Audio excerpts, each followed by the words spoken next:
आज का ये एपिसोड शुरू करने से पहले एक छोटी सी बात। क्या आप भी अपना पॉडकास्ट बनाने की सोच रहे हैं? तो एंकर ट्राई कीजिए। ये पॉडकास्ट बनाने का सबसे आसान तरीका है। नंबर 1, ये फ्री है।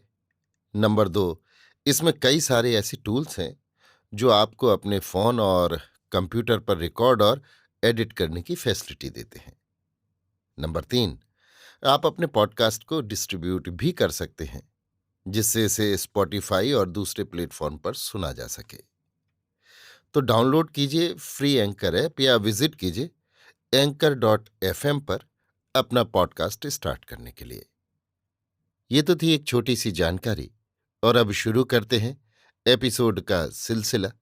तो आज के एपिसोड में लीजिए सुनिए सूर्यकांत त्रिपाठी निराला के लिखे उपन्यास प्रभावती का भाग 18 है, मेरी यानी समीर गोस्वामी की आवाज में। प्रभावती धीरे धीरे संभलती हुई चली, हृदय को भरकर लहराते हुए नए उच्छ्वास पुलकित कर राजकुमार की ओर प्रेरित कर रहे हैं। उत्सुकता शीघ्रता कर रही है, पर धैर्य और बोध बांध रहे हैं। आनंद को चरणों की गति से निकलने की बाधा मिली तो दृष्टि से छलकने लगा। वहां के समस्त दृश्य रंगे हुए, जैसे राजकुमार की तरह आदर देने को खड़े हैं।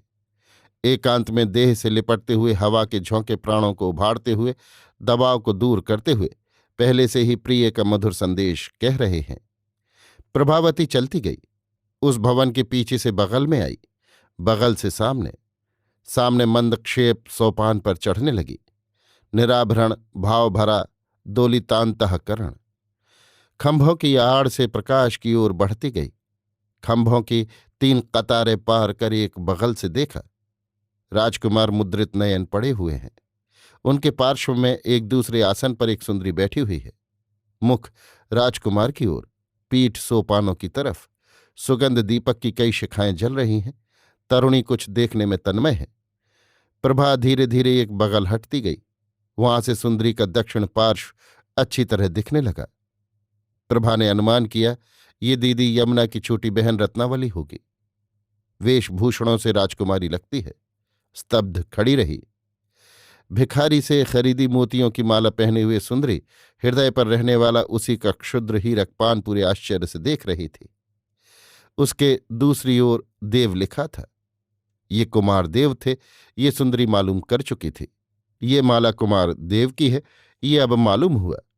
यमुना की घटना से प्रेम वैचित्र में पड़कर कुमारी एक कवियत्री की तरह उस देश के अज्ञात युवक को भी प्यार करती थी। राजकुमार को एकाएक प्राप्त कर उसने अपना सौभाग्य ही माना था। आज माला देखकर ऐसा मालूम हुआ जैसे देवता पहले से प्रसन्न होकर हृदय में आ विराजे हों। भरकर हृदय के अंतःपुर से निकली और कुमार को देखने लगी। एकाएक कुमार ने भी पलकें खोलीं। दृष्टि कुमारी की माला पर गई।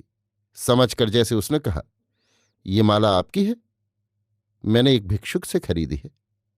राजकुमार ने मंद स्वर से कहा, मैंने एक दूसरी माला के लिए बदले में ये माला दी थी।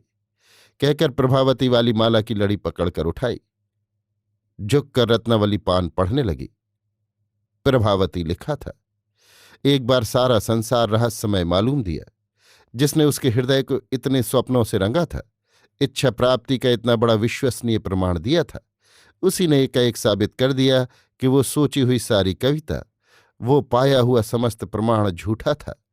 यमुना का घटनाक्रम उसके जीवन का घटनाक्रम नहीं बन सकता। यमुना को जहां सफलता मिली, उसे वहां पूरी असफलता हुई। कुमारी स्तब्ध बैठी सोचती रही। वो प्रभावती की जगह ले, कितना पतन उसके स्त्रीत्व का साबित होगा। वो देवी यमुना की बहन कहलाने योग्य न रहेगी। छी छी! प्रभा के लिए राजकुमार के अकृत्रिम भाव का इससे अधिक पुष्ट और क्या प्रमाण होगा। प्रभा का सारा आनंद सरोवर की लहरों की तरह हृदय के तटों में बंधा रहा। इससे अधिक सुख परिणीता के लिए क्या होगा। रत्नावली निश्चय के साथ गंभीर हो गई। जीवन का जो उपाय एक को उठाता है, वो दूसरे को गिरा देता है।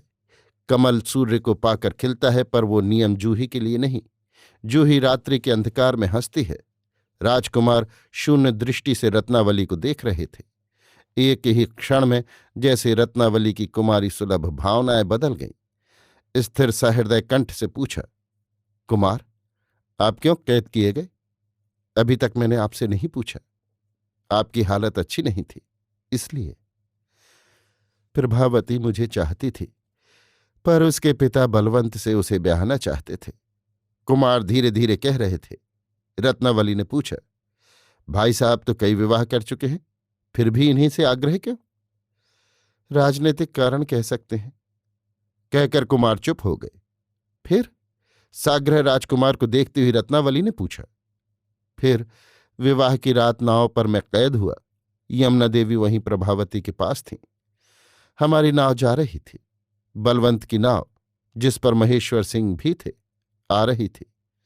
पिता के सम्मान के विचार से प्रभावती गंगा में कूद गई। अपशब्द कहने पर बलवंत पर क्रोध से यमुना देवी ने भाला चला दिया। वे बच गए, पर एक सिपाही घायल हो गया। संभव काम आ गया हो। फिर प्रभावती की रक्षा के विचार से वे भी गंगा में कूद गई। वार मुझ पर हुए, मैं घायल हो गया, फिर नहीं मालूम। राजकुमार धीरे धीरे कहते हुए चुप हो गए। रत्नावली चित्रार्पित जैसी स्थिर बैठी इस प्रसंग पर सोचती रही। अपने पर बड़ी ग्लानि हुई। कुछ काल बाद राजकुमार की शांति में विघ्न न हो, इस विचार से परिचारिकाओं को भेज देने के लिए उठी।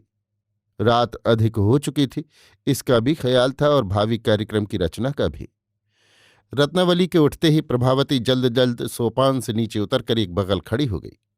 रत्नावली धीरे धीरे उतर रही थी। सामने छायाकार अज्ञात किसी को देखकर चौंकी। चांदनी निकल आई थी। रत्नावली चोर के भय से त्रस्त न हो, इस विचार से प्रभा चांदनी में आकर खड़ी हो गई। कौन हो? रत्नावली ने पूछा। इधर आओ, शब्द न करो, यमुना देवी ने संवाद भेजा है। देवी यमुना को इस समय सहायता की जरूरत होगी, ये कल्पना कर रत्नावली बढ़ गई। पास जाकर देखा स्त्री है। फिर पूछा, तुम कौन हो? मैं यमुना की दासी हूं। तुम्हारा नाम? आभा। आभा? जी। प्रभावती को तुम जानती हो? जानती हूं। इस समय वे कहाँ हैं? कान्यकुब्ज में। तुम आई किस तरह? दीवार के ऊपर से, रस्सी की सीढ़ी से होकर। सिपाही ने नहीं देखा? देखा है, पर देवी यमुना के नाम से आने दिया। यहां किससे तुम्हारा काम है? आपसे। या राजकुमार से? आपसे न मिलती तो राजकुमार से होता। क्यों? इसलिए कि लाचारी होती। कुमार के घाव भर रहे हैं। यमुना देवी और प्रभावती के जीवित रहने का संवाद हर्ष का कारण होता। घावों को क्षति पहुंचती है। क्या काम है? महेश्वर सिंह स्वार्थवश बलवंत से प्रभावती का विवाह करना चाहते थे। लालगढ़ के महेंद्रपाल से पहले का वैमनस्य आपको मालूम है। बलवंत के कहने से महेश्वर सिंह ने यह प्रमाण दिया है कि जबरन कुमारदेव ने प्रभावती का हरण किया, जब वे नाव में विहार कर रही थीं। ऐसा खासतौर से बलवंत को नीचे दिखाने के लिए किया। प्रभावती का विवाह बलवंत से हो रहा है, ये प्रसिद्धि फैल चुकी थी। महेंद्रपाल कैद कर लिए गए हैं।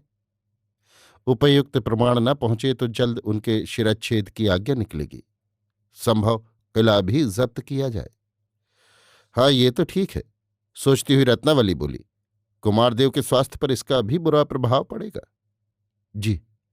अच्छा, आओ, मेरे साथ रहो। जी नहीं, मुझे आज ही यहां से जाना है।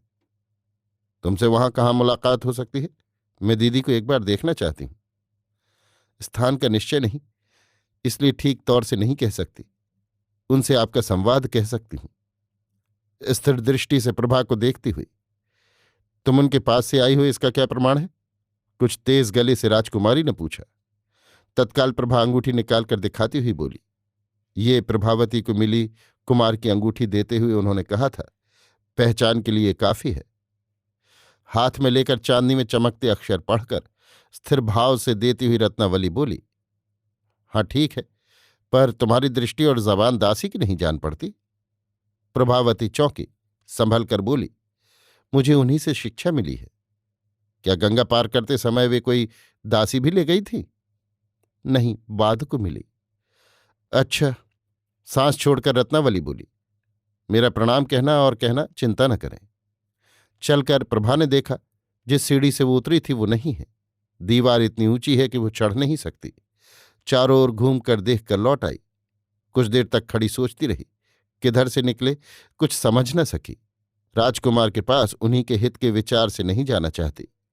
उनकी हालत भी अभी तक ऐसी नहीं हुई कि वे खुद इस विपत्ति में कुछ प्रतिकार कर सकें। अंत में निश्चय किया कि रात का संकेत चिन्ह मालूम ही है। कुमार के मकान के सामने से जो रास्ता गया है उसी से बाहर निकलेगी। पकड़ गई तो जो होगा होगा। चल दी। रात का तीसरा पहर था। कई जगह सिपाहियों ने टोका, पर रत्नावली की दासी और वज्र सुनकर सबने छोड़ दिया। ईश्वर इच्छा से वो रास्ता सरायन के घाट वाले फाटक की ओर गया था। फाटक से बाहर निकलकर घाट के बाईं ओर से अपने स्थान की तरफ चली। सरायन का किनारा देखे रही। बढ़ती हुई अपनी जगह पर आई। देखा सिर्फ उसी का घोड़ा बंधा है। बड़ा आश्चर्य हुआ। दीदी प्राण रहते छोड़ जाने वाली न थी। निश्चय किया कोई बड़ी घटना हुई है, पर मालूम करने का उपाय न था। थक गई थी, पलकें मूंदी आ रही थी। आशा थी कि दीदी कहीं गई होंगी तो सुबह तक लौट आएंगी। प्रतीक्षा करनी चाहिए। इसी विचार से हरित तृण संकुल तट पर धीरे से लेट रही। आंख लग गई। अभी आप सुन रहे थे सूर्यकांत त्रिपाठी निराला के लिखे उपन्यास प्रभावती का भाग 18, मेरी यानी समीर गोस्वामी की आवाज में।